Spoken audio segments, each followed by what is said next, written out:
ဟုတ်ကဲ့အားလုံးပဲမင်္ဂလာပါခင်ဗျာကျွန်တော်တို့ JPay application နေပြီးတော့ကြိုဆိုလိုက်ပါတယ်ကျွန်တော်ဒီနေ့မှာတော့ဒီဗီဒီယိုလေးမှာကျွန်တော်တို့ JPay application မှာအလွယ်တကူဘယ်လိုမှတ်ပုံတင်မလဲဆိုတာကိုကျွန်တော်တစ်ဆင့်ချင်းစီပြောပြပေးတော့မှာဖြစ်တဲ့အတွက်ကြောင့်မလို့ကျွန်တော်နဲ့အတူတူလိုက်ကြည့်လိုက်အောင်ခင်ဗျာဟုတ်ကဲ့ပထမဆုံးအနေနဲ့ JPay application နဲ့ကိုဝင်ရောက်ပြီးတော့မိမိအသုံးပြုလို့တဲ့ဘာသာစကားကိုရွေးချယ်ပေးပါ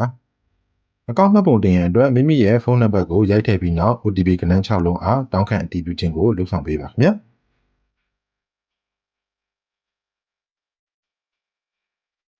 ဒီအဆင့်မှာတော့မိမိရဲ့ငွေလွှဲအကောင့်အတွက် QR code သတ်မှတ်အတည်ပြုခြင်းကိုဆောင်ရွက်ပေးပါခင်ဗျာ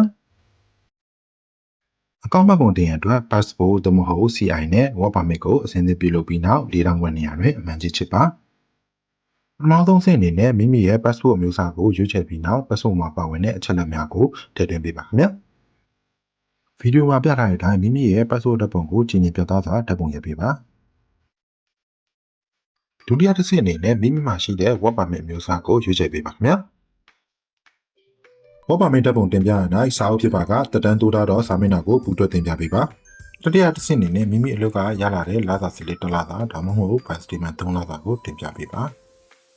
စရုပ်ထားအဆင့်အနေနဲ့ဗီဒီယိုမှာပြထားတဲ့အတိုင်းမိမိ passport ကိုကင်ပြီးတော့ကြည်ညိပြသစွာဓာတ်ပုံရိုက်ပေးပါနောက်ဆုံးဆင့်အနေနဲ့မိမိရဲ့ကိုယ်ရေးချက်လက်များကိုပြည့်စုံမှန်ကန်စွာဖြည့်စွက်ပေးပါခင်ဗျာဒီနေရာမှာတော့မိမိအလုပ်လုပ်တဲ့ကုမ္ပဏီနာမည်ဒါမှမဟုတ်အလုပ်ရုံနာမည်နဲ့နေရာလိပ်စာတို့ကိုပြည့်စုံမှန်ကန်စွာဖြည့်စွက်ပေးပါခင်ဗျာဟုတ်ကဲ့ဒီအဆင့်တွေအားလုံးပြီးသွားရင်တော့ JPay မှာအောင်မြင်စွာမှတ်ပုံတင်ပြီးပါပြီခင်ဗျာဟုတ်ကဲ့အားလုံးပဲဒီလောက်ဆိုလို့ရှိရင်ကျွန်တော်တို့ JPay application မှာအလွယ်တကူဘယ်လိုမှတ်ပုံတင်နိုင်မလဲဆိုတာကိုသိရှိသွားပြီလို့ထင်ပါတယ်ဟုတ်ကဲ့အခက်အခဲတစ်စုံတစ်ရာရှိပါကကျွန်တော်တို့ JPay call center ဖုန်းနံပါတ်ကိုဆက်သွယ်စုံစမ်းမေးမြန်းနိုင်သလို Facebook မှာရှိတဲ့ JPay page messenger မှာလည်းအလွယ်တကူလာရောက်လုံးစုံစမ်းမေးမြန်းနိုင်မှာလည်းဖြစ်ပါတယ်ခင်ဗျာဟုတ်ကဲ့အားလုံးကျေးဇူးတင်ပါတယ်